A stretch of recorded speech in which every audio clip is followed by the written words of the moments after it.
And within 50 years of Sahaba, Muslims became the leaders in all fields: spiritual, intellectual, moral, social, economical, political. And for 1,000 years, they remained superpower. For 1,000 years, that barakah was so overwhelming that in spite of so much of decadence in Muslim, I would say, institutions, still Muslims retained that power for 1,000 years. The history of the world, not just Arabian Peninsula, changed forever. And the statement of the Prophet sallallahu alaihi wasallam that Inna Allah yarfa'u bihadha al-kitabi aqwaman. Indeed, Allah will raise through this book people, nations.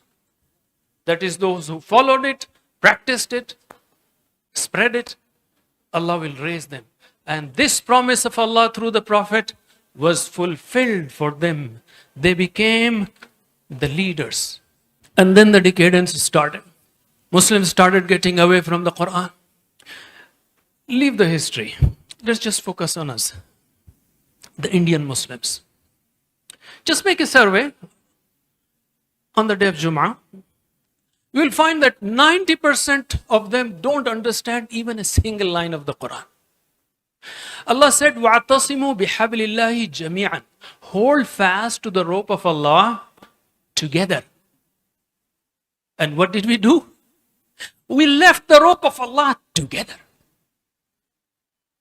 The nation which doesn't understand even a line of the Quran, 90% of them, what have they been holding fast to? And what is the meaning of holding fast? Take a tape and put the wrap around yourself? Take a copy of the Quran? And the other part of the hadith is also fulfilled, unfortunately for us. The Prophet said, Inna Allah yarfa'u bihadha al-kitabi aqwaman wa yada'u bihi akharin. And those who leave the Quran, Allah will put them down. The Prophet has shown the solution. But do we believe it? Please note that there is no recovery until we go back to the roots, to the basics.